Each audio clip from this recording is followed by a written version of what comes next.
하룻밤 만에 썼대. 하루 만에. 좀 뻥인지는 모르. 하룻밤 만에 이 구운몽을 썼는데 이게 재밌는 게 이제 여기 책에는 안 나오는데요. 이 구운몽이 한문본하고 한글본이 따로 있는 거 아세요? 이게 한문본만 있는 한글본만 있는 게 아니라 여러분 이제 아직 이제 대학원에서 가서 이제 공부하면 나오는데 한문본이 있고 한글본이 있어요. 진짜. 무슨 말 이해가 가서 그러니까 보통 평민들은 한글본을 읽고 양반들은 한문본을 읽어라 이거예요. 대단하지 않습니까? 근데 진짜 우리나라 문학을 하나 이야기하라면 뭐가 중요해요? 구운몽이 중요해요. 맞죠?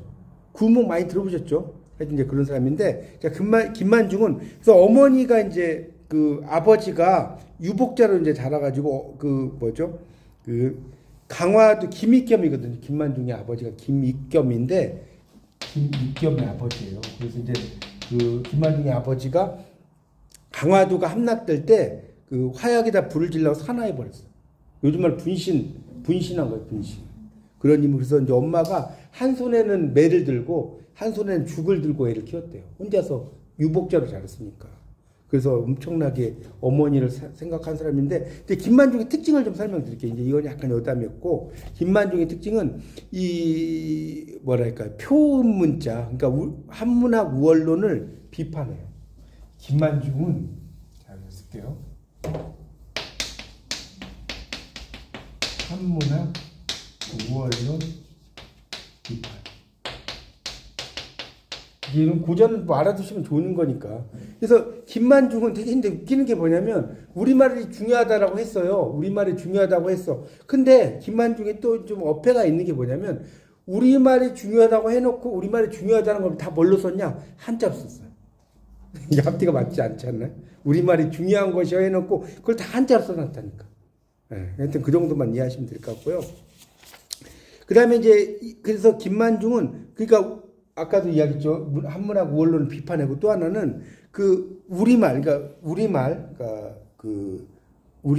자국어 문학의 가치라고 했을 때 자국어. 우리 한글이죠. 이 자국어 문학의 가치를 중시해요. 그거 좀 알아서. 자국어 문학의 가치를 중시했다. 누가? 김만중이. 여기까지 어렵지 않죠? 그 정도 이해하시면 될 것 같고요. 그래서 그 김만중이 한 말 중에 이제 어떤 게 나오냐면 그런 우리나라 신문이라고 하는 것은 일반 백성들이 이렇게 하는 말 해야지 우리가 한자를 쓰는 건 뭐가 똑같냐? 앵무새가 사람의 말 흉내내는 거 똑같다. 이 앵무지 인원이라고 하거든. 말도 안 돼요. 앵무새들이 사람 말 흉내내죠. 맞잖아요. 앵무새가 사람들. 그러니까 아니 우리나라 사람들이 한자로 이게 쓰는 거는 그냥 이 중국인들 흉내내는 거 똑같다. 그러니까 우리는 우리 걸 써야 된다. 그런 이야기를 했어요. 그 이야기는 긴데 그 정도 이해하시면 될 것 같고 또 김만중은 또 이제 뭐가 중요하냐면 그런 해석과 수용의 다양성. 이거 좀 지워서. 해석과 수용의 다양성을 강조합니다. 이게 뭔 소리냐면 이렇게 쓰면 좀 이해가 안 가시겠지만 이 김만중은 그러니까 이런 주로 어떤 작품을 봤을 때 이 의미 자체를 다양한 관점으로 해석할 수가 있어요. 그러니까 뭔 소리냐면 김만중의 구운몽 들어보셨어요? 구운몽? 이 구운몽이라는 것도 해석이 되게 다양해요. 이걸 불교적으로도 본 사람도 있고요. 뭐 도가적으로 본 사람도 있고요. 또 불교와 도가와 유교가 합해졌다고 보는 사람도 있고. 그러니까 이 김만중은 이제 그런 걸 생각하고 썼는지 안 생각하고 썼는지 모르지만 아주 다양한 해석의 가능성을 염두에 두고 쓴 작품이 구운몽이다. 그렇게 이해하시면 될 것 같습니다. 그 정도 이해 가시죠? 김만중의 구운몽이 그래요. 그 다음에 이제 김만중은 뭐냐면 감동의 문학과예요. 감동의 문학. 여러분 보세요. 김만중은 뭐가 많다. 누가 이렇게 물어보면 뭐가 많다 할까요? 김만중은 뭐가 많은 사람이다. 감동이 많은 사람이 알고. 김만중은요, 자기 어머니를 생각한다고 그랬죠. 효가 많다? 두 글자. 눈물이 많아요, 김만중. 눈물이 많아. 진짜로 이건 제가 지어낸 말이 아니고. 김만중은 눈물이 많은 사람. 그래서, 왜냐하면 어머니를 엄청나게 생각해요. 나중에 이제 노도라는 섬에서 김만중이 이제 죽어요. 한 50대 중반, 이렇게 중반에 죽게 되는데, 그러면서 계속 어머니를 또 혼자 남아있는 어머니, 자기 혼자 키우셨잖아요. 눈물이 되게 많은 사람이었어요. 그래서 어머니를 위해서 이런 구운몽을 하룻밤만에 썼다. 한글과 한자로 다 썼다라고 말씀을 드렸고요. 그래서 이제 김만중의 이제 그 작품 중에 이제 그 구운몽, 김만중은, 그 이야기도 좀 설명을 좀 드리면, 김만중은 우리가 그 자국어 문학을 이야기했잖아요. 근데 자국어 문학인데, 이 이야기 좀 설명드릴게요. 정철 이야기 안 할 수가 없어요. 이 정철의 작품 중에 뭐가 있다고 해서 관동별곡, 삼인곡, 송민곡 많이 들어보셨죠? 근데 이 김만중은 정철의 작품 중에 세 작품 중에 어떤 작품을 가장 높이 평가했을 것 같아요? 그렇죠. 송민곡을 높이 평가했어요. 왜 송민곡을 높이 평가했냐면 이 송민곡은요, 관동별곡은 한자가 되게 많이 나와요. 읽어보면. 한자적인 표현이 되게 많다고요. 근데 이 송민곡은 되게 우리말화된 표현들이 되게 많아요. 근데 이 감녀와 을녀의 대화체예요. 송민곡. 이건 제가 한번 설명드렸죠. 송민곡이라는 게, 그래서 송민곡을 좀 더 어떻게 설명하냐면 써보세요. 이걸 이제 이렇게 평가해요. 자국어 문학의 높은 경지. 이걸 좀 필기하세요.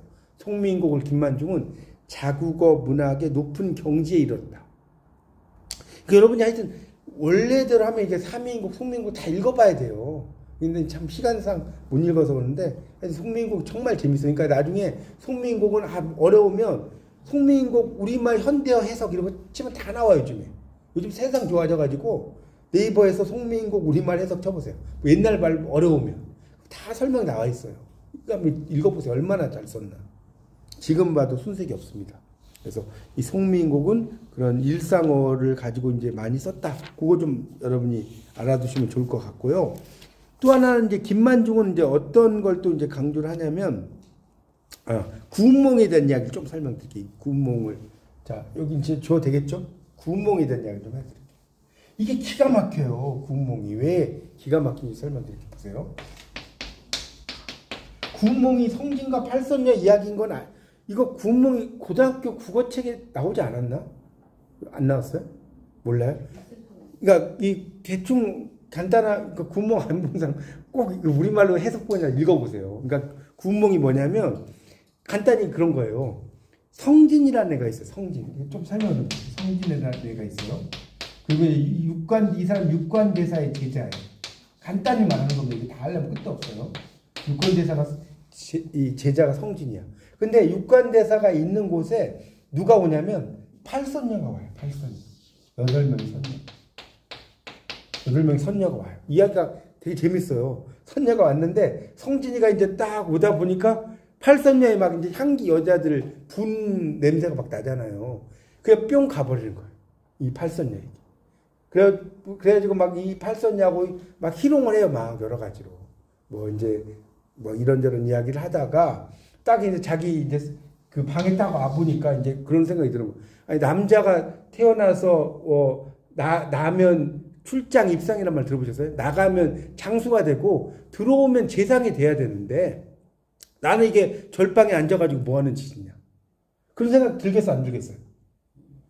성진이가 글만 읽고 여자를 가까이 하면 또 안 되잖아요. 그 스님들은. 맞죠? 그렇게 생각을 하는데 육관대사가 도수를 부려가지고 이 성진이를 인간 세상으로 환생을 시켜버려요. 인간 세상으로. 이해가세요? 그래서 인간 세상에 환생을 했을 때 성진이의 이름이 뭐냐? 양소유. 저는 여기서 이제 뿅 간 거예요. 양소유. 여러분 얼핏 생각하면 소유니까 뭔가를 소유한다고 생각하죠. 소유. 전혀 그런 뜻이 아니고요. 소유가 뭐냐?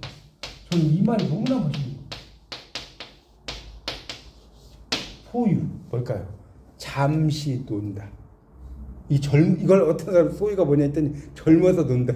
그런 뜻이 아니에요.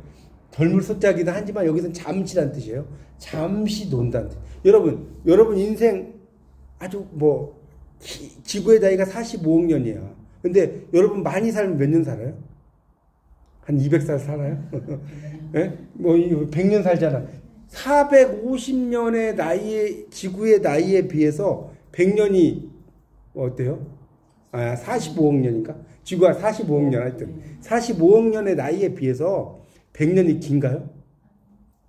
그러니까 우리 인생은 잠시 놀다 가는 삶이다. 너무 멋지지 않아요? 그래서 소유예요. 그래서 잠시 놀다 가는 세상이다. 어쨌든 그래서 자 다시 좀 설명을 드리면 양소유가 이제 태어났는데 부잣집으로 태어나. 부잣집 자제로 태어나. 여기서 스님이었잖아요. 성진. 그래서 태어났는데 공부도 엄청 잘해 얘가.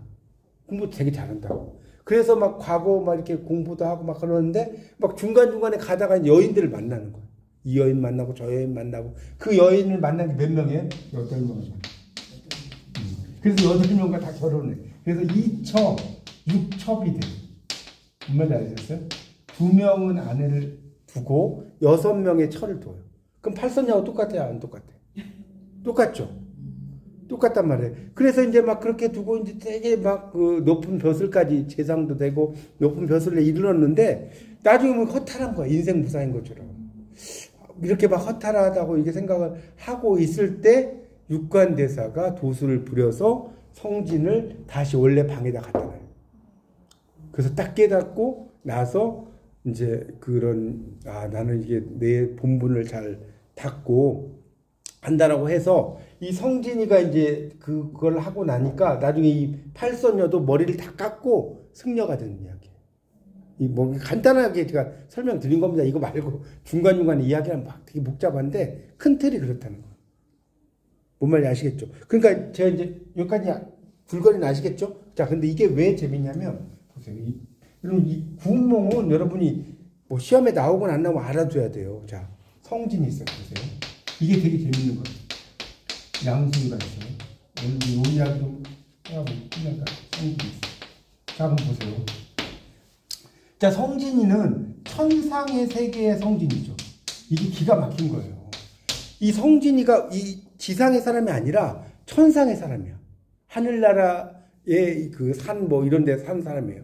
근데 양소희는 어디죠? 지상의 사람이죠. 자, 성진이는 아까 뭐라고 했어요? 천상의 사람이죠. 자, 이렇게 됐죠. 자, 그러니까 자, 보세요.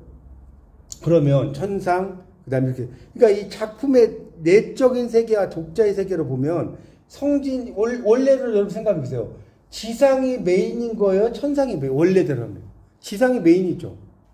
그렇지 않나요? 우리가 뭐 천상 세계가 아니잖아요. 그러니까 이거는 뭔 소리냐면 성진이가 천상에 있다. 자, 이 천상은 뭐냐? 자, 임금이 있는 뭐라 해야 돼? 궁전이라고 생각해요. 궁전을 천상의 세계로 본 거예요. 이거는. 근데 지상의 세계는 지금 김만중이 뭘 갔죠? 유배를 갔죠. 유배 갔잖아요. 어렵지 않잖아요. 근데 천상은 뭐냐? 내가 유배를 갔지만 다시 임금에게 가고 싶어.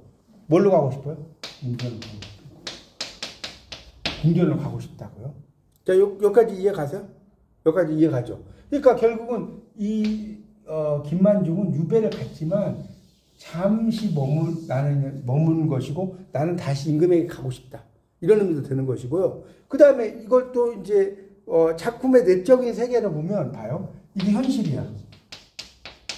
이게 꿈이야. 이게 현실이야. 여기까지 가요? 작품 속에서는 이게 되게 재밌는 구조라니까. 자, 현실 속에 성진이가 있었죠. 근데 막 팔선녀를 막 좋아하다가 남자로 태어나가지고 내가 왜 여기서 이거 돌을 닦고 있지? 그래서 꿈으로 간 거죠. 그 육관대사가 꿈을 꾸게 해서 인간상 간 거 아닙니까? 그리고 다시 현실로 왔잖아요. 그런데 그러니까 이거는 작품 내적인 세계예요. 이게 기가 막히다니까. 작품 내적인 세계는 말이에요. 이렇게. 작품 내적인 세계는 그래요. 그런데 이 독자의 세계로 가면 독자의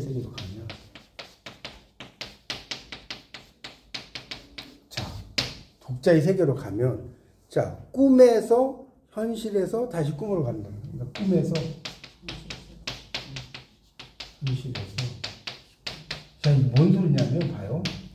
여러분 잘 보세요. 아까도 제가 설명드렸지만 자, 천상, 지상, 천상이라고 했어요. 그러면 독자들의 입장에서는 하늘이 메인인 거예요. 우리가 사는 세계가 메인인 거예요. 우리가 사는 세계가 메인이죠. 맞잖아요. 여러분 지금 여기 살고 있는데 천상이 메인이에요? 지상이 메인이에요? 네? 여러분 지금 천상에 살고 있어요? 지상에 살고 있죠. 그러니까 이 지상의 세계가 우리는 메인이란 말이에요. 그러니까 이 작가는 이걸 현실, 꿈, 현실이라고 써놨지만 실질적으로인 독자의 입장에서는 현실이라는 게 다 꿈이고 천상이니까 꿈이잖아요. 그 다음에 지상이라는 게 현실이고 다시 천상이 꿈이라는 거예요. 그러니까 이런 여러 가지 그 맥락들을 연결시켜가지고 쓴 작품이 구운몽이 뭐 제가 구운몽만 가지고도 설명하려면 끝도 없는데 그런 내용들을 염두에 두시고 여러분이 구운몽을 좀 안 읽으신 분은 한번 읽어보세요. 이거 필독서예요. 여러분이 국문학 공부할 때 이 구운몽을 안 읽으면 이해가 안 돼요. 그래서 그 요즘 막 초등학생용 구운몽도 있거든요. 이거 어려우면 그 초등학생이 읽는 구운몽 이런 거 있으니까 한번 읽어보시면 그래서 이제 구운몽의 이제 주제 요 이야기만 하고 좀 마무리할게요. 구운몽의 주제가 되게 여러 가지가 있으니까.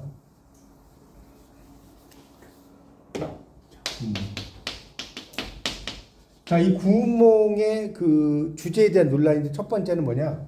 인생 무상이에요. 이건 알겠죠? 인생 다 무상하다.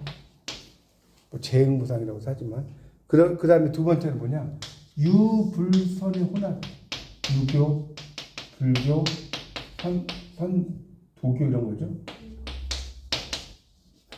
왜냐면 이게 이제 나면 장수되고 출장 입상 이건 다 유교잖아요. 나면 장수되고 남자로 태어나가지고 들어가면 재상이 된다고 유교 아니에요. 그 다음에 성진이가 지금 돌을 닦고 있잖아요. 이게 불교예요, 불교. 선이라고 하는 건 이제 도교인데 도교라고 하는 것도 이제 불교적인 어떤 맥락하고 상당히 연결이 되는데 이 선이라고 하는 것 자체도 이제 참선하고 이런 거잖아요. 그래서 이런 유불선이 다 혼합이 됩니다. 그리고 또 하나는 이 작품은 이제 세 번째로 이야기할게요. 이 작품은 남성 위주의 진출.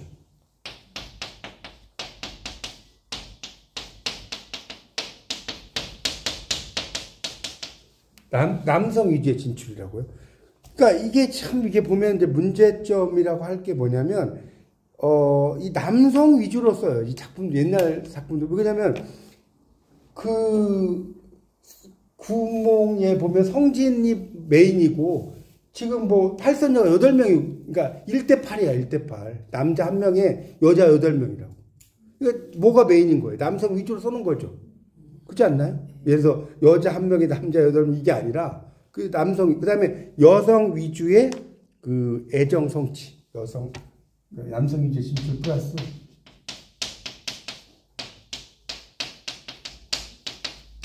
여기 이제 보면 다양한 내용이 나오는데 하여튼 이 성진이가 너무 잘나니까 여자들이 저와 결혼하십시오. 이런 게 되게 많아요. 성진이가 막 이렇게 구애를 한다기보다는 읽어보면 그래요. 다 여성들이 막 이제 뭐 그런 얘기가 나오거든요. 이게 되게 남성 중심적으로 이야기가 진행이 된다. 그런 것들이 나온다는 거. 이런 것들 좀 여러분 염두에 두시고 이제 보시면 좋습니다. 하여튼 그래서 이제 작품을 이제 들어가면 되게 막 다양한 관점으로 보는데 그런 것들이 중요해요. 그래서 여러분이 제가 그 이야기 했었나? 저번에 했는지 모르겠는데 운수 좋은 날, 현진건의 운수 좋은 날 있죠. 운수 좋은 날. 아시잖아요. 근데 이 현진건의 운수 좋은 날을 여성의 시각에서 만약에 이거 바라보잖아요. 그러면 되게 이거 안 좋은 작품이에요. 왜 안 좋은 작품이냐? 자, 김첨지가 이제 인력거꾼이잖아요. 대충 아시죠? 근데 그날따라 운수가 좋아가지고 엄청나게 돈을 막 버는 거예요. 사람들이 와가지고 돈을 벌어. 근데 여기 김첨지의 부인이 나오는데, 간밤에 꿈자리가 안 좋아요. 오늘은 나가지 마세요. 뭐 이런 이야기예요. 그리고 나중에 갔더니 죽어 있어. 그거밖에 없죠. 김첨지의 부인의 역할이 별로 없다니까? 읽어보면. 그 여성에 대해서는 이렇게 이렇게 너무 소극적으로 썼느냐. 이거에 대해서 비판이 되게 많아요. 그러니까 그런 거는 여러분이 그냥 그 사실주의적으로 현진건이 썼다. 이렇게만 공부를 했지만 여러분 이제 학년이 올라가시면 그런 생각도 하셔야 돼요. 그러니까 그런 거를 가지고 여러분이 페미니즘적 관점에서 그러면 그게 논문이 된다니까요. 그런 게 하나에. 왜 이렇게 썼을까? 이런 거 막 파고 들어가도 하나의 좋은 논문이 될 수가 있습니다. 어쨌든 중요한 거는 구운몽은 여성이 남성에게 접근해요. 남자들이 인기 있으면 여성이 접근하겠죠? 대시를 이렇게 나와 읽어보면 양소희가 접근하는 게 아니고 다 여성들이 다 8명이 접근하는 구조로 돼 있어요. 이야기 자체가. 그런 내용들이 이제 조금 남성 중심적인 어떤 생각, 사고 방식이랄까요? 그런 것들이 조금 단점이라고 볼 수는 있습니다. 어쨌든 이제 그런 그 구운몽의 주제는 그렇게 되어 있습니다. 그래서 그런 것도 좀 알아두시면 좀 좋을 것 같고요. 물론 이제 이거 말고도 그 사시남정기라고 들어보셨죠? 사시남정기도 누가 썼어요? 김만중이 썼어요. 사시남정기라고. 그것도 이제 뭐 여러 작품이 있는데 하여튼 이제 썼는데 사시남정기보다는 구운몽이 워낙 유명하니까 여러분이 사시남정기까지 안 읽으셔도 되고요. 구운몽 정도는 나는 책 읽을 시간이 없어 너무 바빠서 그러면 구운몽 딱 검색을 해보세요. 다 줄거리 다 나와요 요즘에는. 그래서 읽어보면 되잖아요. 현대어로 된 거. 그냥 줄거리만 보셔도 돼. 나는 이거 바빠갖고 읽을 시간이 없어 그러면. 그리고 나서 이렇게 작품을 보면 훨씬 더 좋은 거예요. 그러니까 국문학 공부는 제가 말씀드리고 싶은 건 여러분이 그 작품들을 많이 읽어보셔야 돼요. 그러니까 여러분이 보세요. 시의 이론, 소설 이론, 이렇게 비평 다 공부하는 이유가 뭐냐? 작품을 잘 읽으려고 하는 거예요. 그렇지 않나요? 왜 우리가 비평을 공부하고 막 근현대 문학사를 공부하고 이러겠습니까? 이 작품을 우리가 어떻게 하면 잘 읽는지를 바라보는 것이 되게 중요한 특징이거든요. 그런 것들이 있어요. 그러니까 그리고 또 하나는, 이야기도 좀 설명 좀 해야겠다. 아까 하던 거. 이 이야기는, 그러면 봐요. 이 구운몽을 좀 더 설명할게요. 구운몽의 구조는, 자, 여러분, 무슨 소설의 구조로 되어 있을까요? 구운몽의 구조는? 액자소설? 그렇죠. 액자소설의 구조로 되어 있어요. 역시, 훌륭하시네. 액자소설의 구조. 그렇죠. 이야기 속의 이야기. 저보다 나으시네요. 이게 뭐냐면, 이 밖에 있는 이야기가 외화라고 하고요. 그 이야기를 안 할 수가 없어요. 이 안에 있는 이야기를 내화, 안내자 써가지고, 내화라고 하는 거예요. 그러니까 밖에 있는 이야기가 성분의 이야기고, 안에 있는 이야기가 뭐였어요? 양소의 이야기. 양소의 이야기. 이야기 속의 이야기. 그걸 이렇게 있습니다. 맞죠? 그런 의미로 이제 그 구운몽이 되어 있다는 거. 그래서 그러면 자, 이 이야기 좀만 더 설명드릴게요. 우리가 독자에게 호기심을 불러일으킬 수 있는 건 액자 소설의 1번이야. 또 하나가 더 있어요. 그게 뭘까요? 독자에게 호기심을 액자 소설은 등신불이라든가 이런 거 보면 내가 어떤 김동리의 등신불에 가면 산에 갔어. 절에 갔는데 절에 가니까 등신불이 있어. 이게 뭐지? 라고 생각을 했는데 막 옛날로 돌아가. 옛날에 어떤 사람 이야기가 나와. 재밌지 않아요? 이야기 속 이야기 나오면? 그렇죠? 또 하나가 뭐냐면 잘 모르시면 서간체 소설. 이 독자의 흥미를 끄는 소설. 서간체가 뭐죠? 편집글. 여러분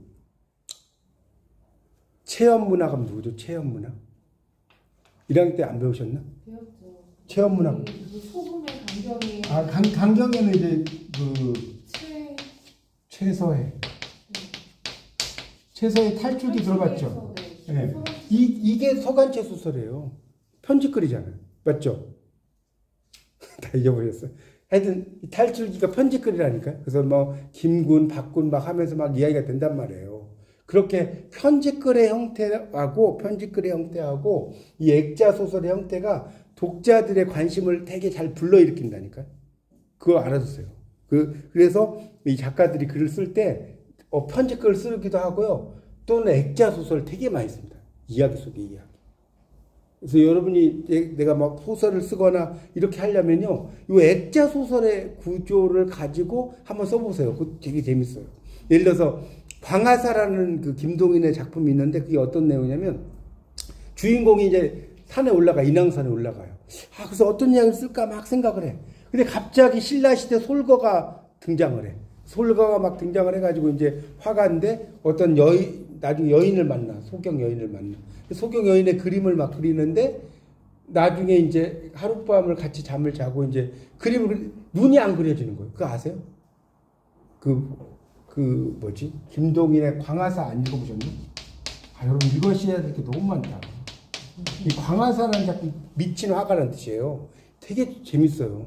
그래서 눈이 안 그려지는 거예요, 눈이 안 그려지다가 나중에 이제 제가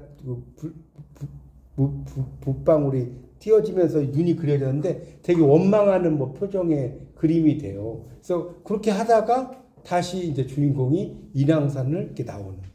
그러니까 이야기 속 이야기 맞죠? 그런 구조들이 되게 많다니까요. 김동리의 등신물, 그다음에 김동인의 광화사 이런 것들이 전부 다 액자 소설의 형태로 되어 있어요. 구운몽도 그런 액자 소설의 형태로 되어 있고 되게 복잡한 구조로 되어 있는 거예요. 그러니까 이런 것을 우리가 이제 이야기 더 이런 걸 뭐라고 하냐면 제가 이거 몇 번 설명드린 것 같은데 적강이라고 하는 거예요. 적강. 신선적, 선녀적, 내딜강. 그러니까 나는 원래 유배간 사람들이 이야기하는 적강이라고 해요. 적강.